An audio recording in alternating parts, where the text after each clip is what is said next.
কেমন এনজয় করছো? ভালো লেগেছে মোমো খেতে?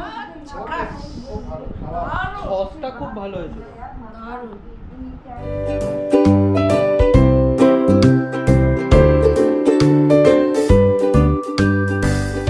নমস্কার বন্ধুরা, welcome to my channel simple living blogs. আশা করি আপনারা সবাই ভালো আছেন।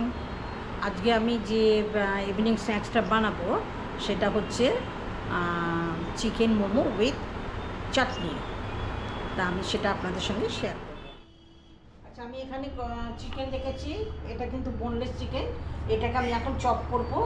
একদম ছোট ছোট করে এটাকে একদম কাটতে হবে, কিমা বানাতে হবে। বাজার থেকেও করা যায়, কিন্তু আমি বাড়িতেই করব।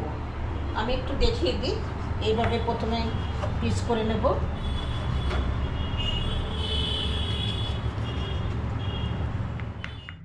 কত সুন্দর, এটা একদম হয়ে গেছে, পুরো কিমা রেডি। এইভাবে আমি বাকিগুলো সব করে নেব। এই যে পুরো কিমা হয়ে গেছে, এইভাবে যে ছোটো ছোটো ছোটো। আচ্ছা, আমি কিমাটা পুরো কমপ্লিট। দেখুন কি সুন্দর কিমা হচ্ছে, একদম পুরো তৈরি। হ্যাঁ, এবার আমি এটা মাখবো। এবার যতটা কিমা আছে তার হাফ কিন্তু পেঁয়াজ কুচি দিতে হবে। যদি এখানে 300 গ্রাম বা 400 গ্রাম যদি থাকে, তাহলে 200 থেকে 250 গ্রাম পেঁয়াজ থাকবে। পেঁয়াজ কুচি মেশালাম।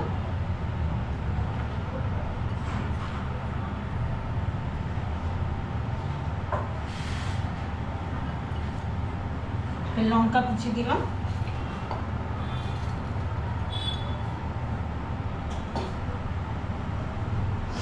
এবার এখানে সয়া সস আছে, সয়া সস দিচ্ছি। 1.5 ঢাকার মতো দিয়ে দেবো।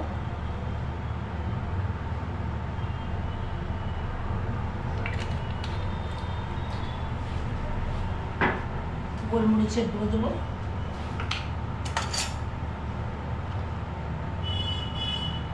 হাফ চামচ, আর একটুখানি। এবার একটু লবণ দেবো।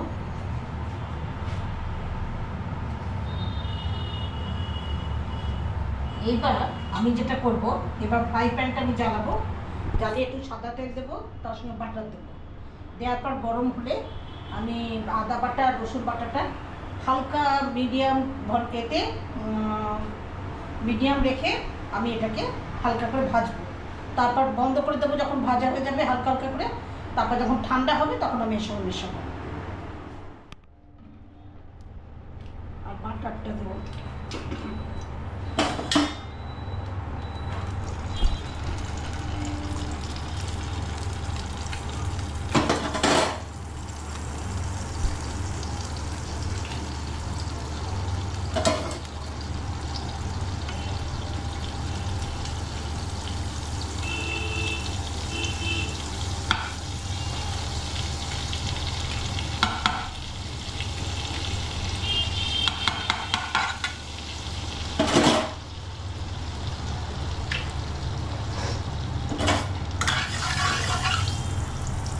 এর মধ্যে আঁচটা একটু কমিয়ে নিলাম। এবার এর মধ্যে আদা বাটা, রসুন বাটা করতে হবে। এটা হালকা ভালো হবে।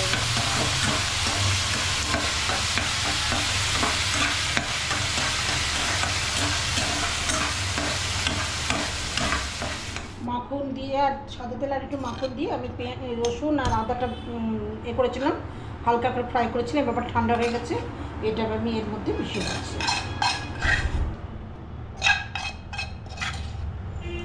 এবার এটা আমি মেখে নেব। সব কিছু দেওয়া আছে, এবার আমি মেখে নেব। মেখে নিয়ে ঢাকা দিয়ে 45 মিনিট আমি ফ্রিজে রেখে দেবো, রেস্টে রেখে দেবো। ততক্ষণে আমি ময়দাটা মেখে নেব। ওকে,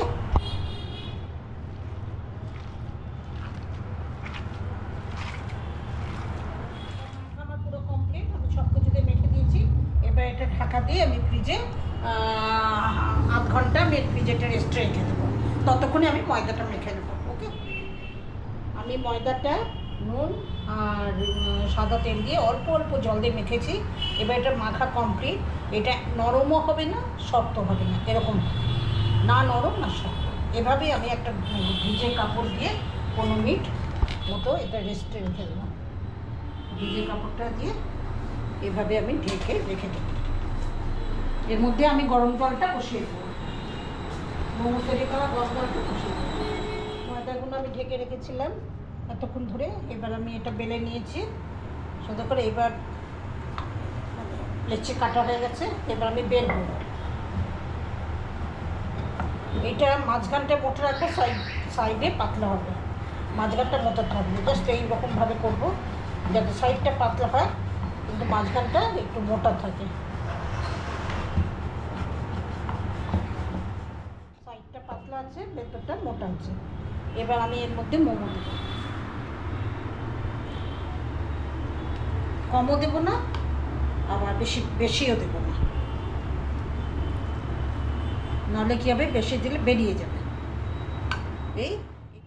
এবার আমি একটু জল সাইডে লাগিয়ে দেবো, কারণ যখন জুড়বো জলটা লাগানো থাকলে চট করে জুড়ে যাবে।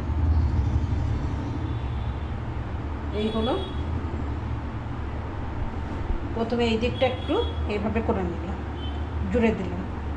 এইবার এইটা এই এই এই এই এই এই এইভাবে এভাবে করে নিলাম। ফার্স্ট টাইম আমার একটুখানি হচ্ছে, আস্তে আস্তে ঠিক হয়ে যাবে। এইভাবে করে নিতে হবে মোমোটা। এবার আমি বাকিগুলো বানিয়ে নিচ্ছি। নিচে গরম জল ফুটছে, এবার এখানে আমি এই কন্টেনারটা আমি একটু তেল লাগিয়ে নিয়েছি, লাগিয়ে এবার এই মোমোগুলো দিয়ে দিয়েছি। এবার স্টিমে এটা হবে, এবার এটা ঢাকা দিতে হবে।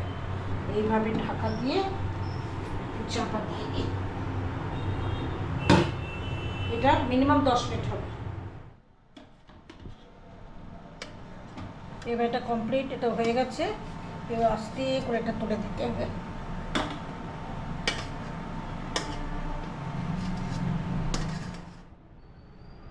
চিকেন মোমোটা কমপ্লিট হয়ে গেছে, বয়েল চিকেন মোমো। যদি ভিডিওটা ভালো লাগে সাপোর্ট করবেন, প্লিজ সাবস্ক্রাইব করবেন, ভালো থাকবেন।